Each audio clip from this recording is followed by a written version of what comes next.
It's been a long time. I haven't been on for quite some time. I've just been watching what's been going on. You might remember me. I'm the guy that recreated the Rapture trumpet sound. Maybe not. Maybe you haven't seen that video. You can check it out. It's on my channel somewhere. I think it's the main one. I can't believe everything that's going on. But I can, because I've read the Bible and I know what's about ready to occur. I don't know how soon, but it is very soon. So soon that you don't know what to expect. But I'm speechless at this point. I can think of 1,000 things to say when I'm not on. And as soon as I turn on the camera, the thoughts are flooding me like crazy, like what's going on over in Israel. I have friends that are being deployed to the Middle East. All these nations that are coming against other nations, wars and rumors of wars. And they're no longer rumors, really. If you stop and think about it, it seems like they're all waiting to get America stretched so thin that they'll attack. That's my personal belief, because America is not in the end times Bible prophecy. I think we're out of the way. I think this is Mystery Babylon. I hate to say it, but I can see the Trojan horse idea being used, and I think there's so many people not from this country, inside this country at the moment. Who knows what's going on? I hear all kinds of things. I have to be careful. I have to intimate what I'm about to say. And the reason I use the word intimate is because a long time ago when I was doing videos, I heard an audible word from the Lord. As I woke up, it said intimation, to intimate, to infer. So, and that's really what's been going on with all the YouTubers and all my fellow Christian channels. You can't use specific words. You have to be very careful on what you say, otherwise your channel may be taken down. There's so many people that I've relied and watched over the years. I'll thank you all in heaven. There's too many names right now. And I don't want to hurt anybody's feeling, forget them. And then I get up there and I go, oh, I forgot to say your name. No, I don't, but I digress. Rapture. All kinds of signs in the sun, moon, and the stars. Just do a search on YouTube and you'll see all kinds of stuff. It's amazing. I always knew I was going to make one last video.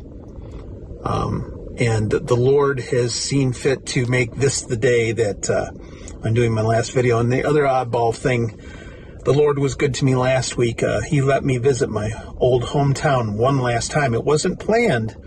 The Lord planned it. I had a gig out of town, and I got to the gig, and just as I pulled in the parking lot, they canceled the gig. And I was only a few miles away from my old hometown, so I spent time in my old hometown.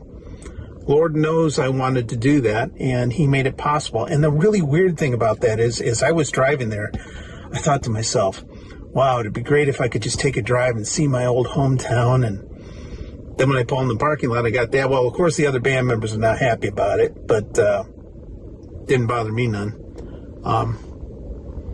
I'm sitting out here in my car, which I don't usually do. Taking a note from Brother Tom over there at Watchman River. A little bit different outside here. I'm in my own driveway, so this is interesting. I'm not out by a river or anything.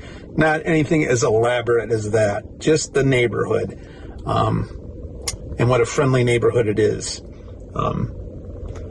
I've had great neighbors over the years. I'm telling as many people as I can about what's going on.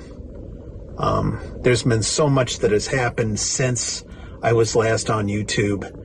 Many dreams. I might as well get to that. There's been a series of dreams that I've had here recently, more than multiple dreams. And it always involves my parents being alive and my brother being alive again. And being of age, young age, not like they were when they passed away. So that right there tells me that the dead shall rise first.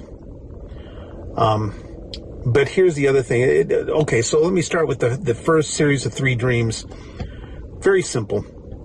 My dad is telling the family, get in the car, we're leaving. We're at home. He says, we're leaving. Okay, so I get in the car. It's like I'm a kid again, and okay, let's get in the car. But I'm an adult. So we get in the car and we leave. The next dream was pretty much the same thing, although when I ran across my father, he was working in a field and he was bringing in the harvest. Sound familiar? And then that led to, let's get in the car, we're leaving now. Okay, I shouldn't use the word now. That's in the later dream. So we're leaving. He keeps using the word leaving. And so I said, okay. And so the next dream after that is he says, we'll all get in the car again and we're leaving. We're going somewhere new. Okay, so we end up in this new town somewhere, and we end up at this really elaborate library, and there's this large device in the middle of the library. I still don't know what it means, but it has, what I gather was it had all the knowledge from everywhere. At least that's the impression I got. Then the final dream here that I just had, just like a night or two ago, was very urgent and very scary. What happened was, we were at home again, my family. They were alive, and they were looking like they were in their 30s, and I'm there too. I don't know what I look like, because it's hard to see yourself in your own dream, unless, of course, you're allowed to. But we were all staring north of here, and in the sky was this round sphere, cloudy-looking mass that was swirling, and it was actually pitch black. I mean, it's not like a dark storm cloud. It was pitch black, and you could tell it was sort of gaseous or cloudy or just really sort of supernatural looking. And it was about the size of, in the sky, I would say 10 suns. So it was relatively close, and it was coming from the north. And I remember my father in the dream says, get ready now, we're leaving now. The word was now, and that had never been used in the dream before. So, I hope so. I hope we're leaving now, because whatever's coming does not look good. And if I'm interpreting that, whatever that black thing was, that's the 7-year tribulation. I could be wrong. I didn't have pizza. I didn't have any kind of weird substance before I went to bed. Just a normal night. Had plenty of sleep. With that, I look forward to seeing you all up there in the rapture. I find it unbelievable, but I believe it. I believe in Jesus. I believe in the Bible. I believe that those who are left behind. I bought all kinds of food, not that I'll eat it, but it's supposed to last till 2006. That's the expiration date on all this stuff, and you don't really have to heat it up to eat it, so that's a good thing. But I'm going to leave information about the rapture printed out on top of the food, because I don't know if electronics are going to work or if they're going to be useless, because it seems to me, who knows, EMP, I don't know. Once again, I got to be careful of the words I'm using, but God is good. God brought me out of a lot, and I was on here back in the year 2010 or 2011, one of those 2 years. I believe it was 2010 I got saved, and then 2011, or maybe a little slightly earlier than that, I got on YouTube. I had my first rapture dream, and I didn't even know what it was at the time until I got on YouTube and discovered other people were having the same exact dream that I was. I had, like I said before, I was the guy that recreated the Rapture trumpet that I heard in a dream. I was able to hum those 2 notes and recreate it on my synthesizers at the time. You can find that in one of my videos. The other dream, well, I shouldn't say dream. It's not really a dream as much as it is a message of Christ. When my brother passed away, and this was just after I had gotten saved, he had passed away. And 2 things you have to know about my brother. He was blind, and I called him Bubba. And, well, 3 things. He had to eat peanut butter every day. I hated peanut butter. I still don't like peanut butter, really. I know that so there's some people out there, what? That's insane. You don't like peanut butter? It's just me. But anyways, he was blind. I called him Bubba, and he had to have peanut butter every day. I fed him peanut butter. I took care of him. And he hadn't been to church in 30 years, and I was playing at church in a worship band. And there's a long part of the story, but anyways, I'm going to try to shorten it up as much as possible. 3 days before he passed away, basically we were watching, or listening, I should say, he was listening to a near-death experience show, and I made the comment to him. I said, now this is what you have to remember. I'm really stupid. If you're going to get me any kind of message through Jesus or God or whoever, you're going to have to do it in black and white, because I'm just not going to realize it unless it's in black and white. So that's 3 days before he passed away. So 3 days later, I wake up and he's passed away in my living room. Unbeknownst to me, I mean, it's just totally unannounced. And so here's the punchline. 3 days later, after his death, I walk into work, and one of my students, whose name is Mason, comes in, and he starts sniffing. He goes, I'm thinking, oh man, he's got a cold. Stay away from this kid, right? No.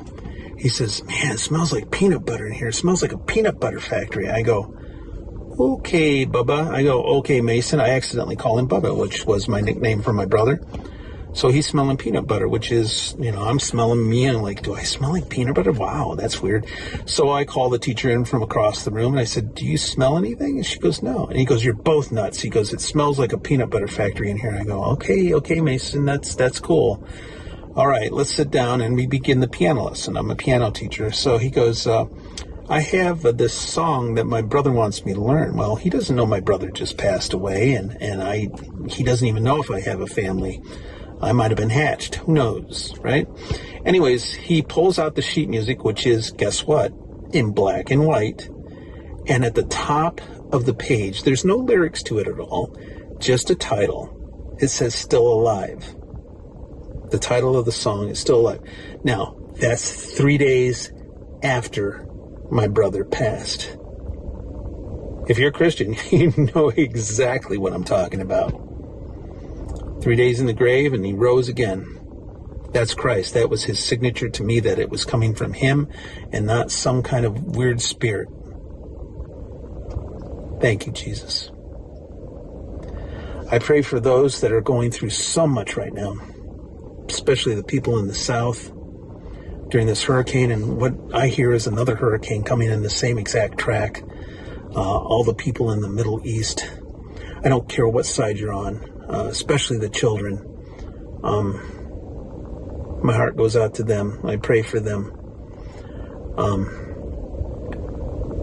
But I'm ready to get up on out of here. Aren't you? It's been a long time.